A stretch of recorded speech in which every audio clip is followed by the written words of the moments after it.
আপনাদের সবাইকে স্বাগত জানাচ্ছি আজকের একাত্তর সংযোগে। আপনাদের সঙ্গে আছি আমি নীলুফা জাহান তিথি। তীব্র গরমে অতিষ্ঠ জনজীবন এবং আমরা দেখছি তীব্র দাবদাহ সেটি বয়ে যাচ্ছে। আজকের একাত্তর সংযোগে আমরা এই বিষয়ে কথা বলতে চাই। কেন এই পরিস্থিতি, করণীয় কি এবং জনস্বাস্থ্যের বিষয়টিও আমরা তুলে ধরতে চাই। আবহাওয়া অফিসের পক্ষ থেকে যেটি বলা হয়েছে যে হিট অ্যালার্ট জারি করা হয়েছে সেটি আরও বেশি সময়ের জন্য জারি করা হতে পারে এবং আজকে দেশের সর্বোচ্চ তাপমাত্রা 42.2 ডিগ্রি সেলসিয়াস রেকর্ড করা হয়েছে চুয়াডাঙ্গায়। এদিকে তীব্র গরমে খেটে খাওয়া মানুষের জীবন বিপর্যস্ত হয়ে পড়েছে। স্বাস্থ্য ঝুঁকি জেনেও জীবিকার তাগিদে বাধ্য হয়ে কাজে বের হতে হচ্ছে তাদের। সহকর্মী রহিম রুমনের প্রতিবেদন দেখে নেব শুরুতেই।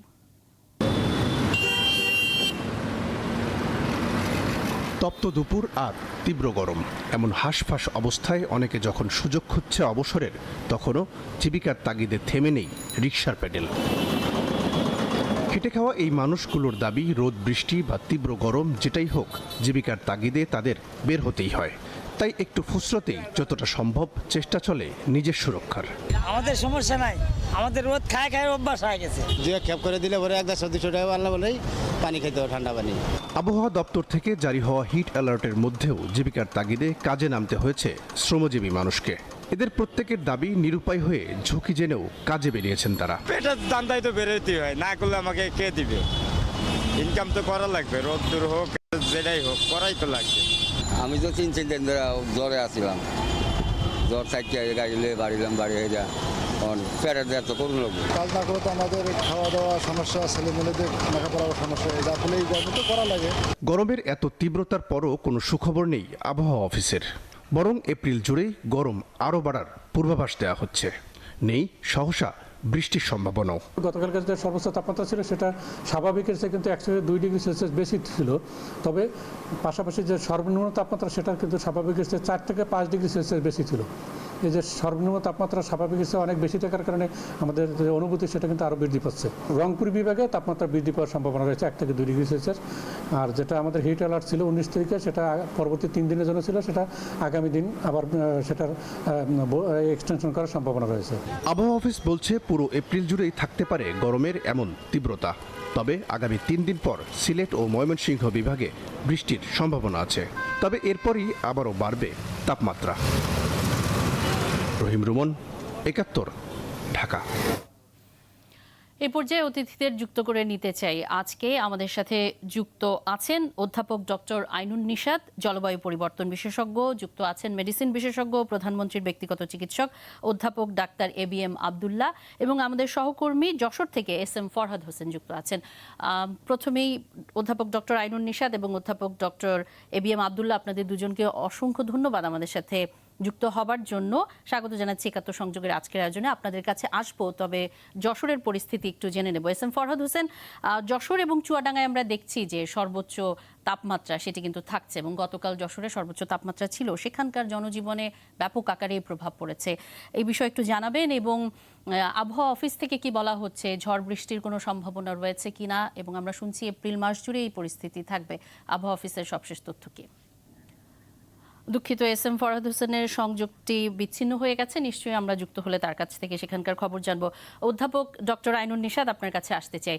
আমরা প্রতি বছর যেমনটি আবহাওয়া অফিসের বা বিশেষজ্ঞদের কাছ থেকে তথ্য পেয়ে থাকি যে এপ্রিল মাসটি এমনিতেই উষ্ণ থাকে, গরম বেশি থাকে, কিন্তু এবার যে পরিস্থিতি আমরা দেখছি এবং এত লম্বা সময় জুড়ে তাপদাহ বয়ে যাচ্ছে, এটি আসলে এটিকে যদি বিশ্লেষণ করেন, এখানে জলবায়ু পরিবর্তনের প্রভাব কতখানি? ধন্যবাদ। জলবায়ু পরিবর্তনের প্রভাব আছে, কিন্তু সবকিছুর মধ্যে কিছু জলবায়ু পরিবর্তন ঢুকিয়ে এটাকে জটিল করে তোলার কোনো প্রয়োজন নেই। বিশ্ব এগ্রি করছে বিশ্বের গড় তাপমাত্রা 1.5 ডিগ্রি বেড়েছে গত বছরের হিসাব, এবং এটা দিনে দিনে বাড়তে থাকবে। পৃথিবীর প্রতিজ্ঞা ছিল 2030-এর মধ্যে 1.5 ডিগ্রির বেশি বাড়তে দেবে না, কিন্তু সেটা 23-এই বেড়ে গেছে 7 বছর আগে, এবং 2050-এর মধ্যে 2 ডিগ্রির মধ্যে নিয়ন্ত্রণে রাখবে, সেটা রাখতে পারবে না বলে মনে হচ্ছে।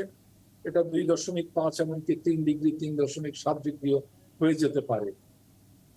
কাজেই আমি যেটা বলছি যে এই সময় বৈশাখ জ্যৈষ্ঠে, চৈত্রের শেষে এইরকম গরম পড়বে খুবই স্বাভাবিক। তার সাথে একটু বেড়েছে, এখন আমাদের এই পরিসংখ্যান নিয়ে যারা কাজ করে একটা জিনিস ভুল ধারণা দেয়। ভুলটা হচ্ছে ঢাকার তাপমাত্রা, আমি যে ওয়েবসাইটে ঢুকে ইন্টারনেটের মাধ্যমে খবর পেলাম যে ডাটা দেয়া হয়েছে, আজকে তাপমাত্রা ছিল সর্বোচ্চ 43°C ঢাকাতে, এবং অ্যাভারেজ এই সময় থাকার কথা 33, তার মানে স্বাভাবিকের থেকে অনেক বেশি। কিন্তু এটা তো হয়, আমি যখন স্কুলে পড়তাম বহু বহু বছর আগে, তখন এই গরমের ছুটি হতো, টিচাররা বলতেন আম কাঁঠালের ছুটিতে যাও। এই সময় তো আম পাকতে গেলে গরম পড়বেই, খুবই স্বাভাবিক। এই সময় কিছু কালবৈশাখী হয়, বৃষ্টি হয়, হলে প্রকৃতির জন্য সেটা ভালো। বলছিলেন যে এটিকে স্বাভাবিকই মানে আপনার কাছে মনে হচ্ছে, কিন্তু তারপরও আমরা দেখছি যে একটা লম্বা সময় জুড়ে এই তাপদাহ বয়ে যাচ্ছে, এবং যেটি হিট অ্যালার্ট 3 দিনের জন্য জারি করা হয়েছিল সেটি বলা হচ্ছে তার সময়সীমা আরও বাড়তে পারে এবং মে মাসেও থেমে থেমে এ ধরনের তাপদাহ বয়ে যাবে। এটি কি একেবারেই এখনকার সময় অনুযায়ী স্বাভাবিক কিনা? আমি সেটাই বলছিলাম জি, যে এখন আমাদের ছোটবেলায় শব্দ ছিল পিচ গলা রোদ্দুর। এই তাপমাত্রা যে আমার কাছে 38, 38.5, 39, 9.5, 40, এই যে 1 ডিগ্রি 2 ডিগ্রি, আমরা সাধারণ মানুষ এটার পার্থক্য বুঝি না। এই যে ডেটা 0.5 বেশি কিংবা 0.5 কম, এটা নিয়ে হইচই করার কিছু নেই। আবহাওয়া দপ্তর কারেক্টলি বলেছে এই মাসে এই তাপমাত্রা কমবে না। এটা তো আমরা জলবায়ু পরিবর্তনের কারণে তাপমাত্রা, বৃষ্টি, ঝড়, জলোচ্ছ্বাস এগুলো সব ইরাটিক হয়ে গেছে। কিন্তু আমি এটাকে আপনার কলিগকে বন্ধ করতে বলেন কথা। এই এই এই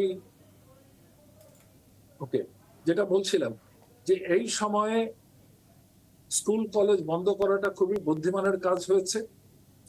এই সময়ে মানুষের বাইরে কাজ করতে যাওয়ার কথা না। যারা জীবিকার প্রয়োজনে যায়, যেমন যে রিক্সা পরিচালক ভাইয়ের কথা শুনলাম, যে নির্মাণ শ্রমিক ইটের ভাটায় যে কাজ করে, তাদের বাইরে যেতে হবে। কিন্তু যেখানে প্রচন্ড গরমে তারা অভ্যস্ত, যেমন মিডল ইস্ট, দুবাই, আবুধাবি, তারা কিন্তু কাজের সময়টা বদলে ফেলে। তারা ভোরবেলা অফিস করে, 8টা-9টার মধ্যে শেষ, আবার বিকালবেলা অফিস করে। দুপুরবেলা তাদের বেরোনো দরকার কি? আমাদের চিন্তাটা গতানুগতিক চিন্তার বাইরে যেতে হবে। এটা অস্বাভাবিক হলেও এখন থেকে দিনে দিনে এটাই স্বাভাবিক হবে। আর এই মাসে এই তাপমাত্রা কমার কোনো সম্ভাবনা নেই, আবহাওয়া দপ্তর কারেক্টলি প্রেডিক্ট করছে। ধন্যবাদ। জি, আপনি যেটি বলছিলেন যে এই যে আমাদের কাজ করার সময় পরিবর্তন আনা, এই সাথে সাথে নিশ্চয়ই আমাদের কৃষিক্ষেত্র বা অন্যান্য বিষয়গুলোকেও আমাদের পরিকল্পনার মধ্যে আনতে হবে, এবং এই বিষয়ে আপনার কাছ থেকে বিস্তারিত জানবো।